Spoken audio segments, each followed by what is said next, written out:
take the precautionary measures, then you will get it and you will die.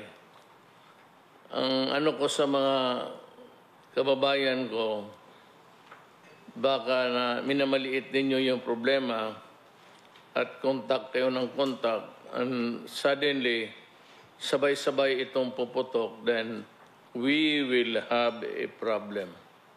Talagang problema ito. So, whether or not it is severe or it is just a minor, maybe not as really as serious as the other medical crisis noon, we are put on notice that it is really dangerous for now. There's danger. So, kayo, if you want to test the waters and end up getting sick, well, kasi ang sinasabi namin, huwag kayong magdumabas muna ng bahay. I understand that the workers who are working in Manila or outside in Manila, residing outside but working inside, just the same, you continue to spread the disease by saliva, contact, and everything. So, kung hindi kayo magtulong, medyo mahirapan tayo dito. Pagka baka sabay-sabay puputok to. The problem is really economy. Yung sanang mga malalaking enterprises dito, maybe you can consider paying the 13-month pay or just paying them baski kalahati sa sweldo nila kung walang trabaho, as a way of showing your solidarity with the Filipino at this critical time. Or food. Ito namang food, si Rudy will have to go around yung mga ano siguro role. Can you utilize all vehicles of government available? You just go around and maybe asking if there is somebody starving or in need of food. What I would like to assure you, ang ano dito is saan kami kukuha ng pagkain pag hindi kami lumalabas. Now, it behooves upon the barangay captain. Ito mga barangay captain, makinig kayo. This is a mandatory duty.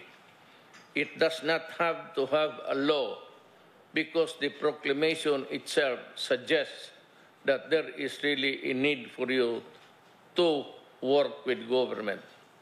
And if you violate this, then you can be liable for the reduction of duty or other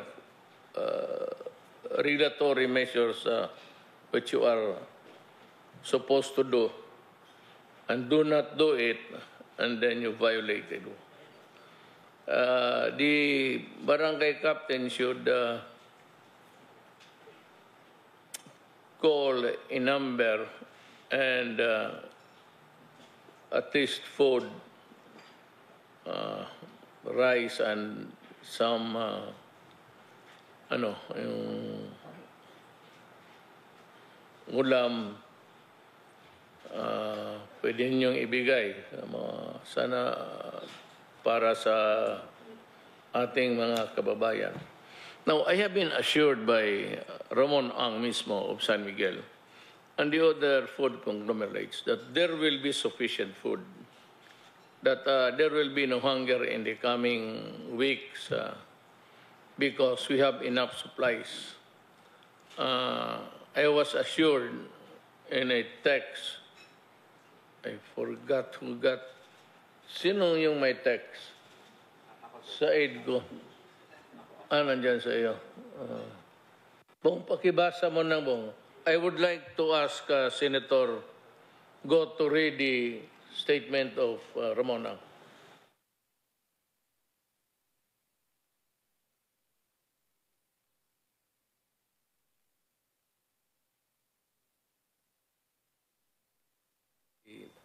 Precautionary measures, then you will get it and you will die. Ang ano ko sa mga kababayan ko, baka na minamaliit ninyo yung problema at contact kayo ng contact and suddenly sabay-sabay itong puputok, then we will have a problem. It's not a matter of food, it's not a matter of getting back your capital. It's not a matter of business, but it's a matter of helping one another. Mukhang it leaves a bad taste in the mouth, but and I'd like to mention the big companies. Yung malaala ko lang,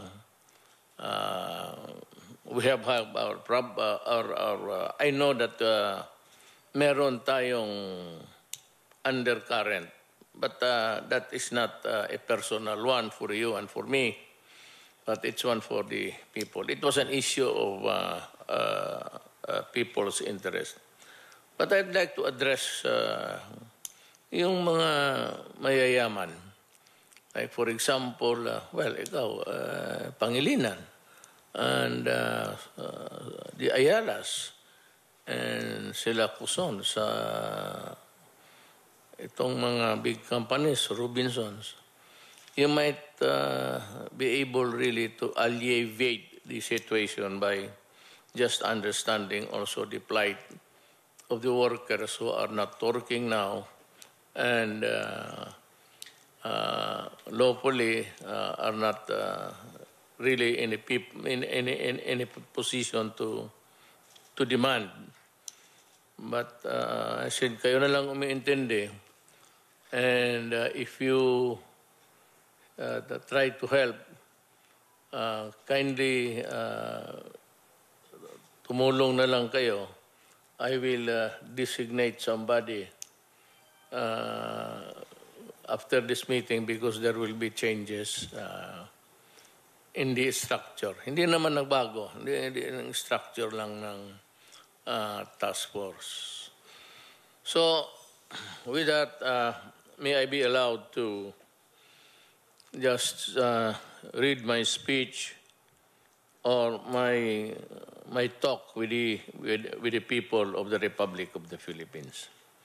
My dear countrymen, as of 9 p.m. today, the confirmed cases of COVID-19 in the Philippines has risen to 140 with a death toll of 12. Still low. It is a figure that is rising day by day beyond our borders, and the whole world has been shaken by the spread of this disease. At first, it was China and the East Asian region, which is still in the midst of a crisis as we speak. But now, according to the World Health Organization, the epicenter has shifted to Europe. Wala rin tayong magawa. Alam mo, we want to do business, we want to make money, we want to move, but there is no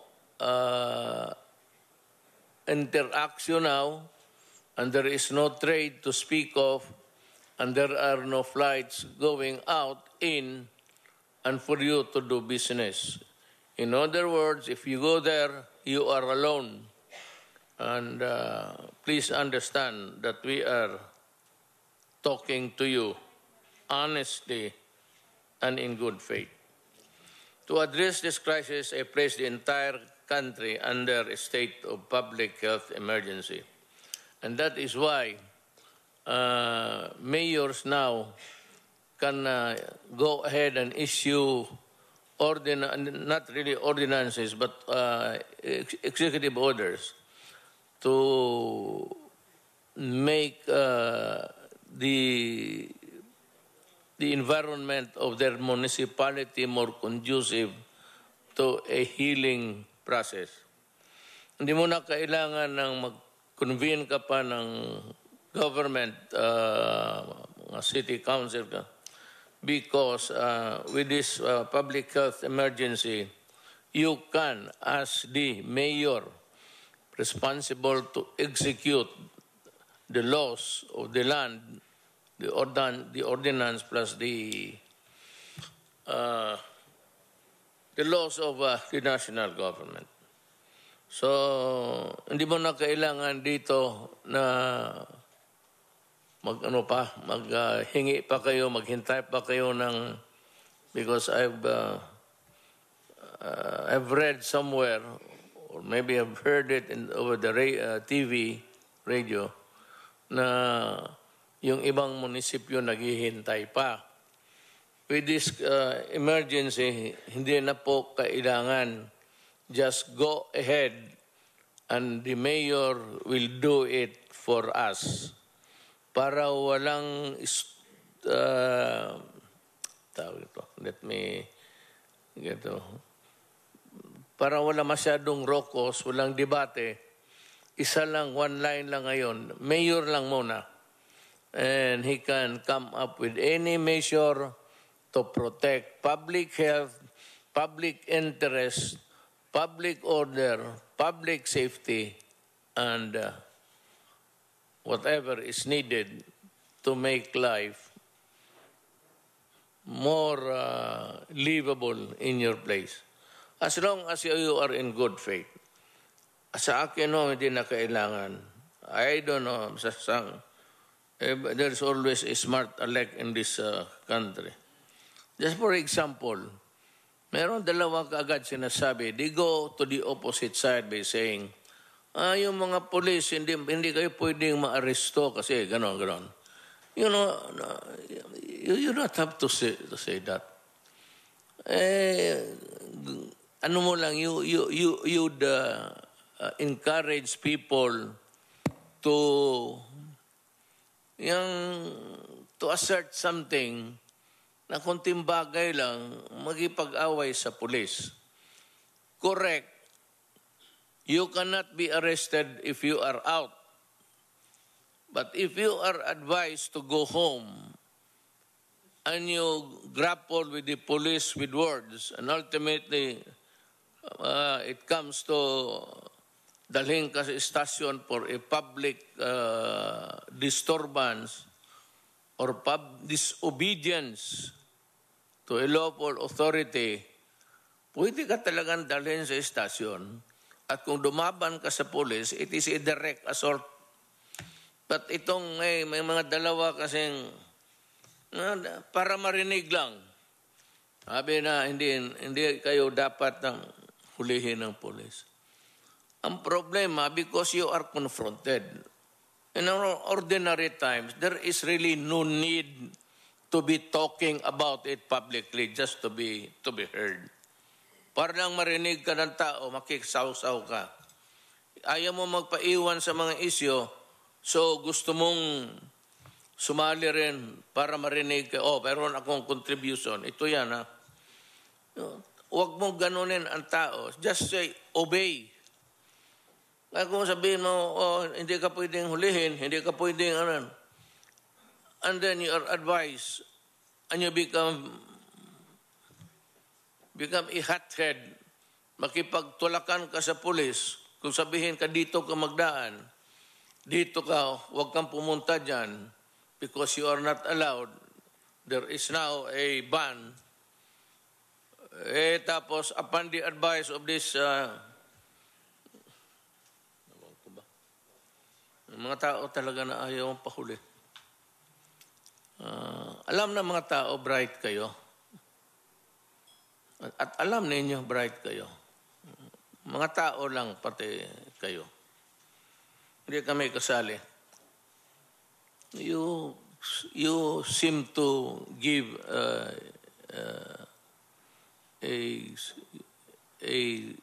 side comment that is not good.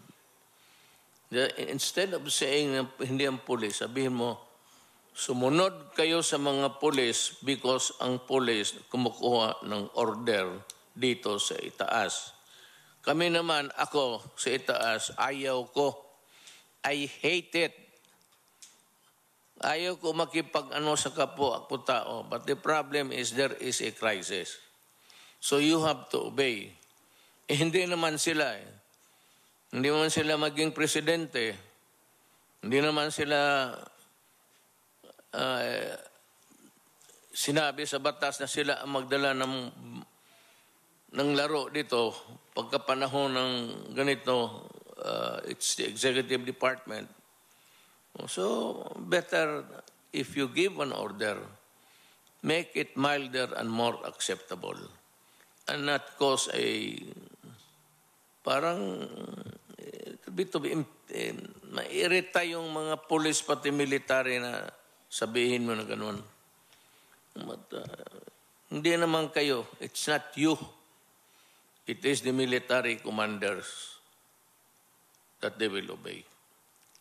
Remember, this is an emergency.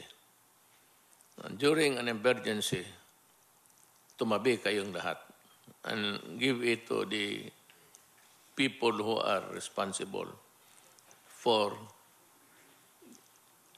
protecting the country, alleviating the suffering, and enforcing public order.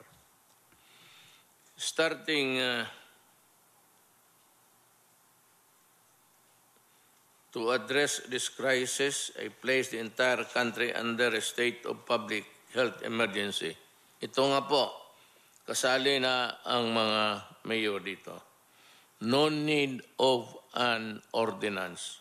Go ahead and enforce the laws that are laid down by the national government and the laws that are already in the penal statutes, in the books, and made a pronouncement last Thursday approving the placement of the National Capital Region under community quarantine. Itong other countries, because of the sensitivity of the Filipinos, maraming kasi hindi magkaintindihan ang task force. They wanted it more acceptable sa libro lang man, but actually in other countries, it's really a lockdown. So, dito muna tayo, paano natin mapigilan ang contagion? Kung sige kayo labas ng labas, tapos you mingle with others, makita mo naman the crowded queues that are being created by ang gustong sumakay. No. Whether you like it or not, you have to be near people. And there will be contact as a consequence. So you cannot avoid people-to-people contact, the very thing that we are not allowing because it will spread the disease.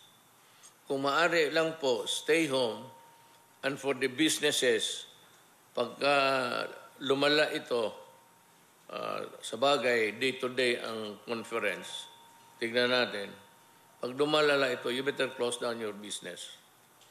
That's an order because you will also help in propagating the disease instead of helping. Yan ang order ko sa inyo. Starting yesterday, what has been in effect has been a general quarantine which allows the substantial freedom of movement within NCR and even allows the transit of people to and from the NCR for purposes of work and other essential services. Kaya ngayon, pupunta ka doon sa trabaho mo, whether you like it or not, it's a working place, you are there. Pag inatsi ka, makuha ng lumilipad yung the virus, Sabi nila, yung virus, kinokorek ako. I would like to pronounce it, kasi galit ako. Sabi ko, saan itong virus na ito? So, ganoon na lang, ang tawag ko sa kanya, kasi galit ako, virus. Well, lumilipad dyan everywhere, especially in cramped and not well-ventilated places. So you run the risk of going home, giving it to your children, and then your children the next day will play with other children. We cannot really control the contagion perfectly.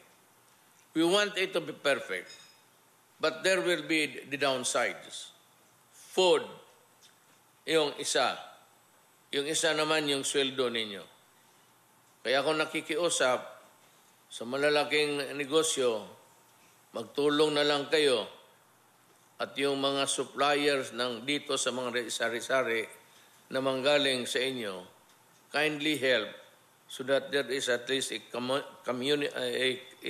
economy working around. Kung if this can be done by your skeletal force. Huwag yung lahat, yung mag-assign lang kayo ng mga tao na kukunti to minimize at least kung ilan lang ang lalabas with the social distancing, baka mapababaan natin itong delikado na sitwasyon. Isa naman, we have the DSWD under General Bautista. Siya yung mag-ikot through the barangay captains. Barangay captains, you have mabigat itong trabaho ninyo ngayon. Pareho tayo. I am not saying that you should work also. No, you are mandated to work. So, dito, ang para isang linya lang, General Bautista, o si Secretary Bautista, nag-retire na ito. Pagkakilala ko si General, matagal na kasi. General Bautista will have his people go around and look for people who are hungry. And that is the job of the mayor. Kasi ikaw yung mayor ng barangay mo, ikaw ang maghanap para isang tumbok lang ang gobyerno. And we can give the help necessary. I hope I have made myself clear on this. However, upon further study of worldwide trends and measures and the need of extreme caution during such time as this, I have come to the conclusion that stricter measures are necessary. For this reason, pursuant to my powers as President under the Constitution and Republic Act 11332, I am placing the entire mainland of Luzon under quarantine until April 12, 2020, coinciding with the entire end of the Holy Week. So pati na ang Luzon, kasi sa ibang lugar may pumuputok na. And since we do not have the luxury of time of waiting whether or not it is really true or validating that there is really such a connection or a contagion somewhere, hindi ako pwedeng I cannot go into a guessing game. See, I have to act. And better, baski na kung di wala mangyari. But if there is already contagion and there are cases which need to be attended to, then government can move faster. it's better to assume that it is true because what you would need only is the validation at makagalaw na kaagad tayo. But let me make this clear. This is not martial law. Under the Constitution, martial law is declared when there is invasion, rebellion, or public safety requires it. Alam mo yung itong mga ganito, when you are the freedom of movement is sometimes curtailed. Sabihin ng mga tao, martial law. This is not a martial law. Martial law is yung rebellion, may away, itong public safety requires it. Ngayon, kung may invasion, ganun rin, martial law. But tulad dito, walang invasion, walang rebellion, and public safety does not, public safety requires it. Itong but, and kasi, so hindi ito kailangan natin. Hindi ito martial law, wag kayong matakot. Walang magdi-display ng baril dyan except yung mga member ng armed forces o police. Ang kalaban natin pag martial law ay ang mga tao na sumasalakay at naghihimagsik. Pero sa panahong ito, ang kalaban natin ay tayo at ang sakit na COVID. But let us make no mistake. We are in the fight for the lives. We are at war against a vicious and invisible enemy, one that cannot be seen by the naked eye. In this extraordinary war, we are all soldiers. Lahat po tayo ay sundalo sa digmaan nito.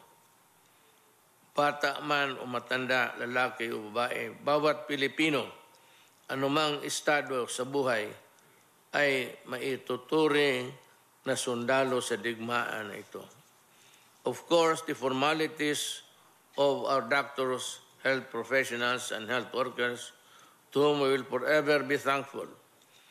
In due time, we shall express to them our gratitude in a more tangible way when this crisis is over. In the meantime, I have directed the DBM and DOH to find a way to best compensate our health workers. You know, the last time I saw, we had a meeting, and I saw Andrea Domingo sa Pangkor. Sinabi ko sa kanya kung may pera siya. At sinabi ko, ibuhos mo yung pera nito kasi kailangan natin. So, Pagcor alone donated 2 billion for nibigay sa task force for the fight against COVID. Yun, pera yung nasa line agencies na nasa kanila na nandyan na yun. Ito pang dagdag. I hope na may pera pa tayo. I am sure we have. We have the money. Kasi sa administrasyon ko to, sinasabi ko sa iyo, may pera tayo. We've been able to save and we have been very sparing in yung mga gastos-gastos natin. Wala tayong we do not have any expenses in government that are unnecessary or yung mga nakikita ko na which are projects which are bound to fail. Talagang kinakat ko na. Sinasabi ko na wag yan. Maybe because without being really maghambog ako, hindi naman ako, dahil matagal kasi akong mayor. At nakikita ko ang takbo ng isang bagay na kung hindi karapat-dapat para sa gobyerno, pinuputol ko na kagad. Excuse me, Mr. President. Na-miss lang niyo ng isa ka. Pagbasa niyo na-miss niyo yung nakag-circuit. Pakibasa na lang sa ulo. Wala ako dito. Yes na. Dari ni lockdown ka. Pakibasa lang aling May si Senator Goma, he has very sharp eyes. And kailangan basahan ko ito, nakaligtaan ko raw. It will be an enhanced quarantine during which the movement of everyone will be significantly limited. Work in public and private sectors shall be limited to work at home arrangement. If such an arrangement is not feasible, kung pwede mo matrabaho ito, tingi sa bahay mo, okay. Pero kung wala na, if you have no choice, you have to stay home. You have to contribute to the fight. Lahat tayo may contribution. Ako, ikaw. Lahat tayo magbigay ng kanya-kanyang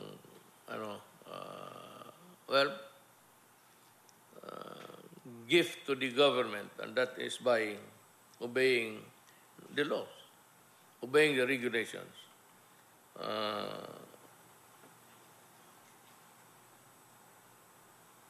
Everyone will stay at home, leaving their houses only to buy food, medicine, and other basic necessary for survival in the coming days.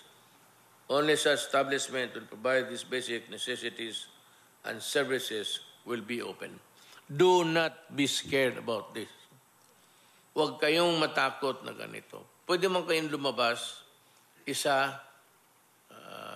bili ng pagkain, and if the eateries and the mga restaurants, mga karinderya are able to operate, so by all means, ang alam dito is huwag kayong mag-isa-isa. Total yung naman luto, mantika, yan eh. Kung may mantika ka dyan na bumubula, pakibuhos na lang yung virus dyan sa pagtaragis na kaya. Kaya I'm not changing galit ako sa virus na yan. My fellow Filipinos, I fully understand the apprehension that you feel, and I know that it will be difficult to many of us in the next few days while this quarantine is in effect. Huwag kayong matakot. Ako na nagsasabi sa iyo, huwag kayong matakot, at kung yung barangay captain ninyo ay tatamad-tamaran, siya ang puntahan ko. Remember, if there is a barangay captain who does not fulfill his duty in going around and trying to find out how the citizens are faring, if you are afraid to die of COVID-19, then you have no business being a barangay captain. Kami naman dito, ang military, which the coming days, sila rin, kung maglala ito, then kami, together with the rest of the military and the police, kung mamatay kami, kung pwede magdasal kayo, magdasal kayo sa amin. Pag ayaw mo rin, wag na lang. Okay lang. Yung mga kaibigan namin sa kabila, total, magkita man tayo sa impyerno balang araw. My fellow Filipinos, resume nakabalik.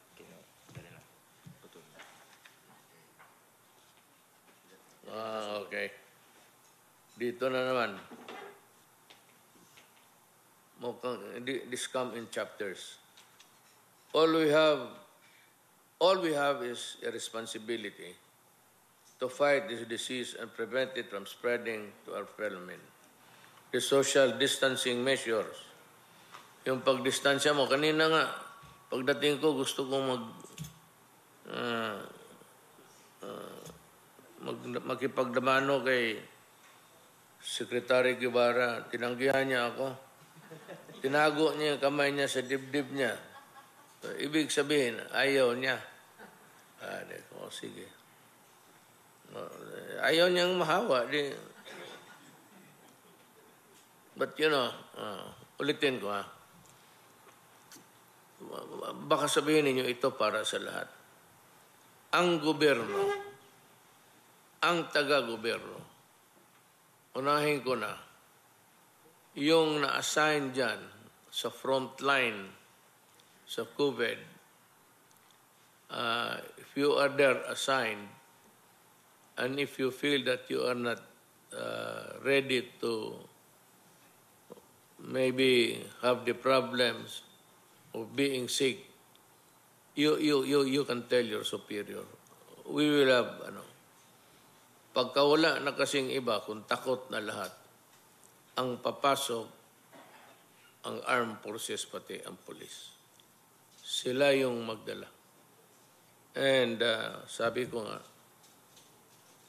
kung mamatay sila, I would also like to join them para walang masabi ang tao.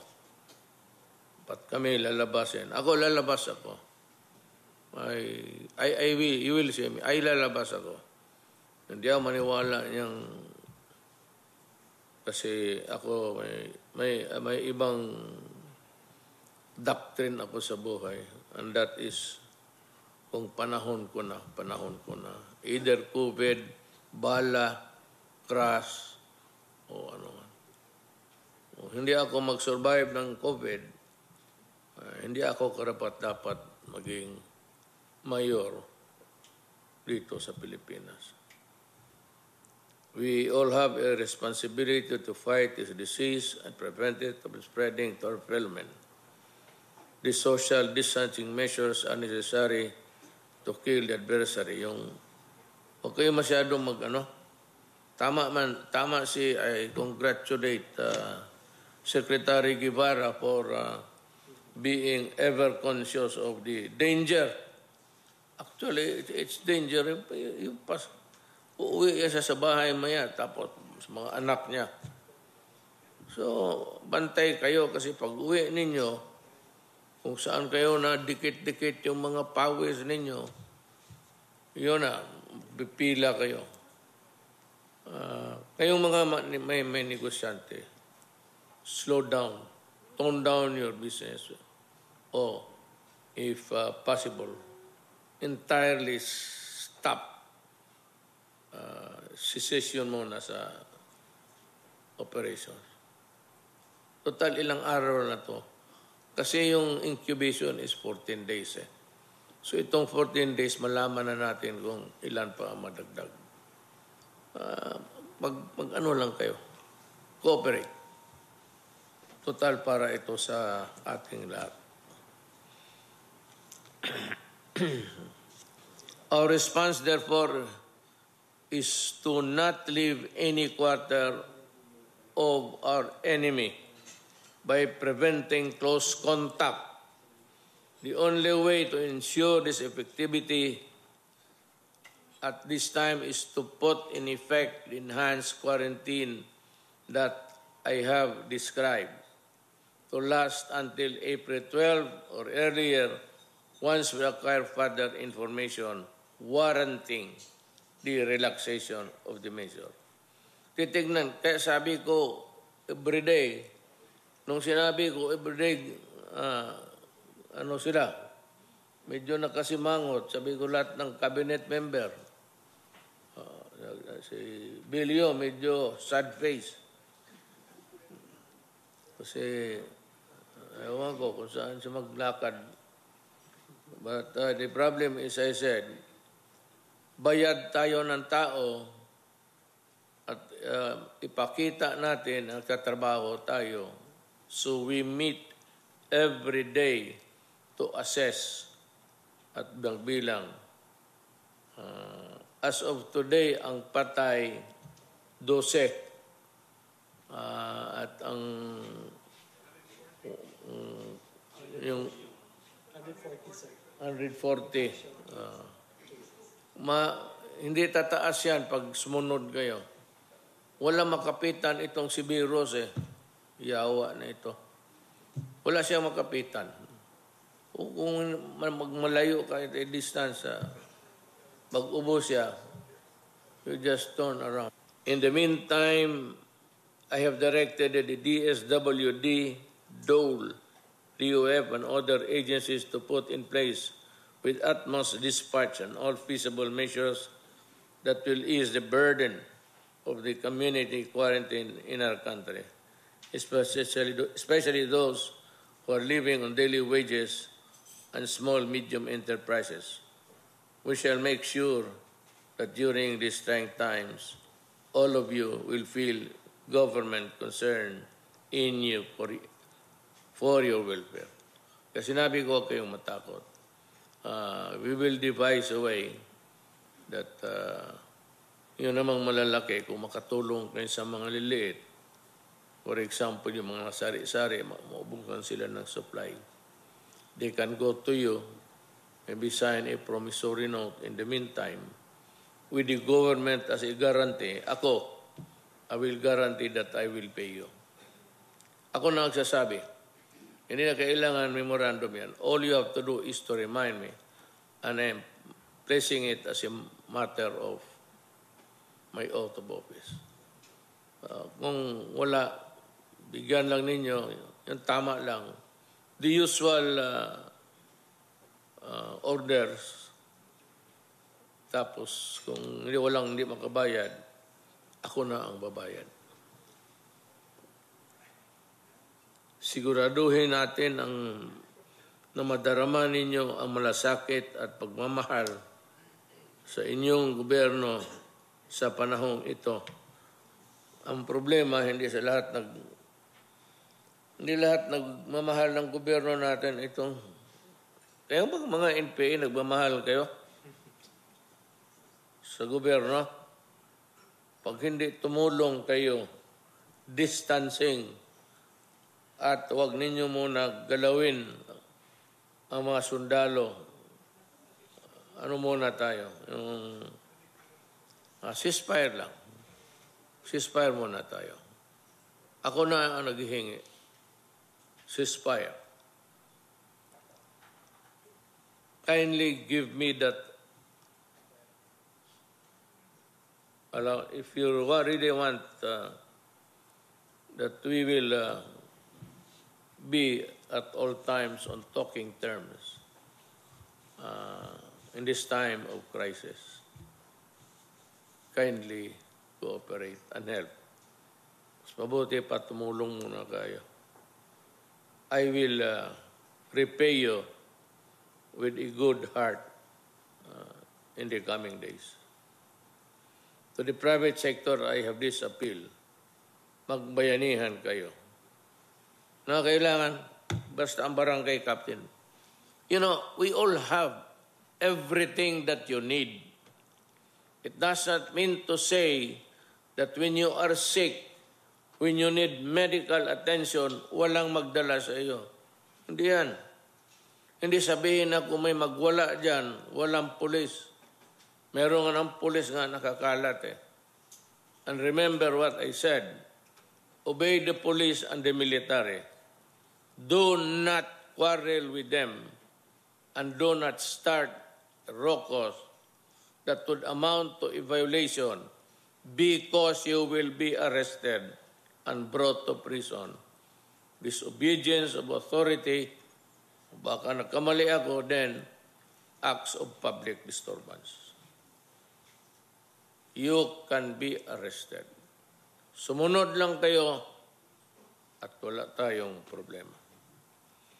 To the industry players, business leaders, foundation, and the like, I would like to join hands with you and combine our efforts in fighting COVID-19 as one nation, as one people. While the government is doing its best, we can more effectively contain the spread of the virus if we adopt a united approach.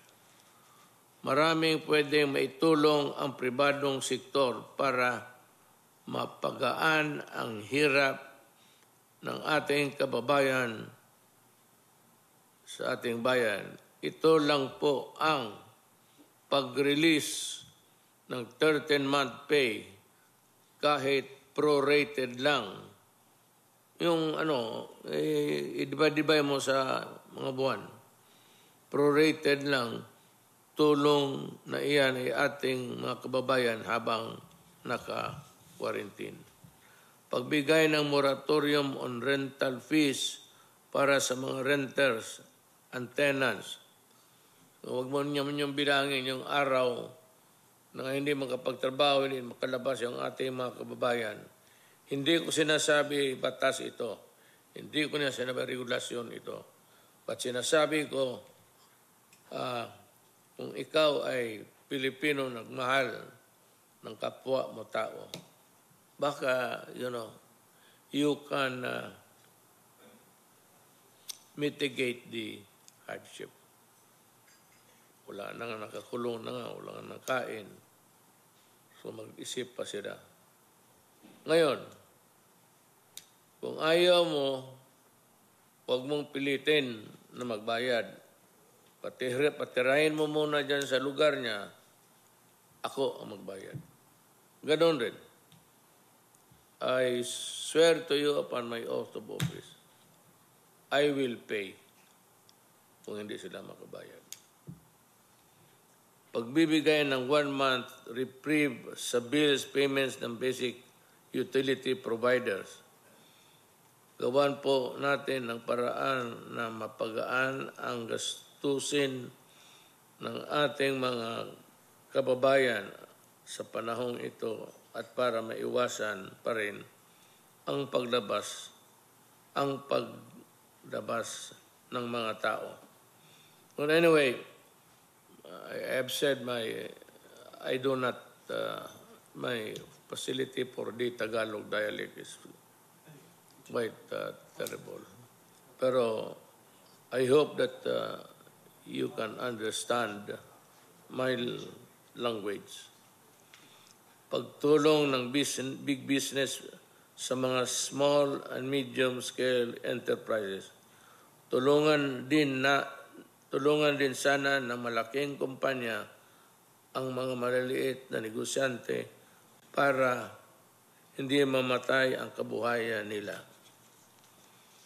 I urge our business leaders to find ways to help small businesses and ease the burden which is felt by the ordinary citizen right now. In relation to this, I would be happy that several big businesses and companies have already expressed their willingness to partner with government in this time of crisis. I've mentioned a little while ago the businesses that I think are already into the activity of helping our medium scale businessmen. So I hope I'll go around. So I hope that I will be able to see one of these act of a big business helping the small ones. Ngayon pa lang magpapasalamat na po ako sa inyong tulong. Maraming salamat galing po sa puso ko. My countrymen, again, we discuss our most potent weapons in this war against COVID-19 are not bullets or ammunition, but our compassion and consideration for our Filipinos in the next few years. Ito hindi ito giyera. Ang problema nito, yung bala ng sakit, yung mag-atching, mag-ubo, tapos whatever that will pass. Yung iba naman maghawak. Ito hindi ako nagpapatawa ha. At hindi ako nagbabastos ng tao. May mga Pilipino gano'n eh. Pagka sikma gano'n, gano'n sa kamay. Tapos kung ano yung pinakamalapit, kahoy, upuan, gano'n sa kamay. Marami yan. Marami akong nakikita na gano'n. Yung minsan, yung gano'n lang. Tapos gano'n. si Iwan, if that person is already positive for investigation na ano, lalala talaga ang sitwasyon natin. So those, for those who are really into something like that, kindly avoid.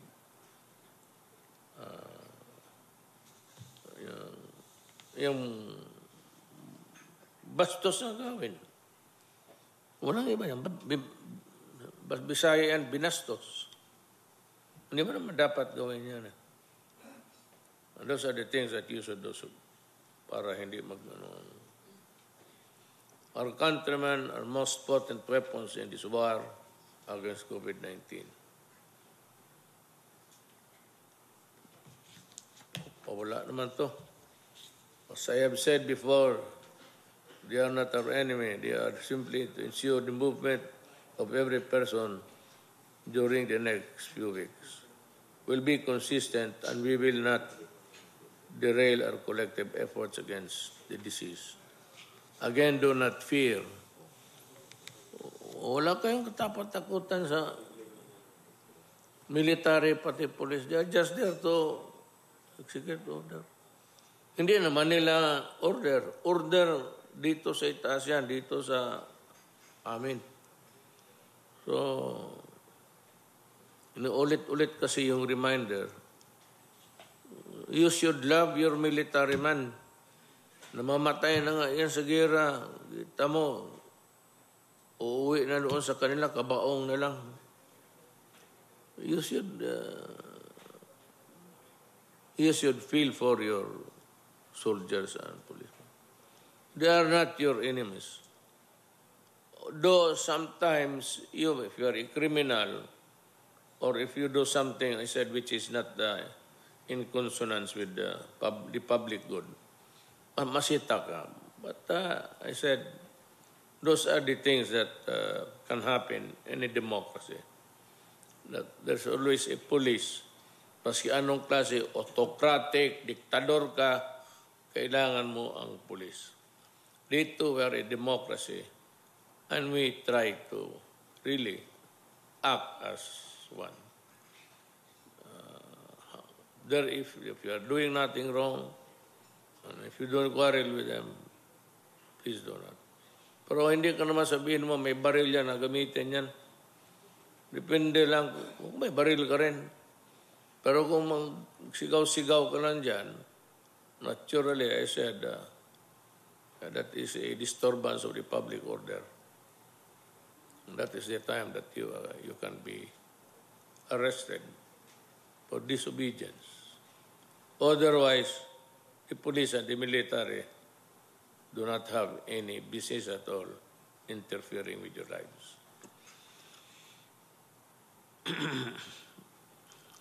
Kung dito na lang, mag-shortcut na lang, haba eh. As I end, I solemnly urge everyone to pray to the Almighty God who has the power to defeat every enemy, visible or invisible. Pray for all doctors and health professionals and workers. Pray for your government. Pray for the country. Even as we maintain physical distance from each other, let us remain strong, united in spirit, to fight this dreaded disease. And with our unity, the blessing of God, we shall overcome. Maraming salamat po. Okay. So, Ano na? Recorded earlier. Ano gagawin? At Muna. Wait lang daw. Ay, pag nag-roll down. si Senator Goma. At yan po ang naging mensahe ni Pangulong Duterte ngayong nasa ilalim daw ng enhanced community quarantine ang buong Luzon hanggang April 12. Ang mensahe ng Pangulo sa lahat, huwag nang lumabas ng bahay. Limitado raw ang galaw ng lahat. Pwede lang daw lumabas ng bahay kung bibili ng pagkain o ng gamot. Tiniyak niyang sapat ang supply ng ating pagkain at bahala na raw ang mga mayor at mga barangay captain sa mga constituents nila. Nanawagan din siyang ilabas na ang 13th month pay at inutusan na rin daw niya ang DSWD na tulungan ang mga nangangailangan. Mensahe din niya sa lahat, huwag nang makipagtalo sa mga pulis na nagpapatupad ng quarantine protocols. Pwede raw kasuhan ng direct assault ang sino mang makikipagbuno sa mga pulis. Kung lalala raw ang COVID-19 sa bansa, uutusan daw niyang magsara ang mga negosyo dahil posibleng kasama sila sa mga dahilan ng pagkalat ng virus. Humingi rin siya ng ceasefire sa NPA at mensahe niya sa lahat, huwag pong matakot sa COVID-19. At yan po ang ating live coverage. Manatiling nakatutok sa GMA News TV para oras-oras. Alam mo, ako po si Tina Panganiban Perez. Magandang gabi.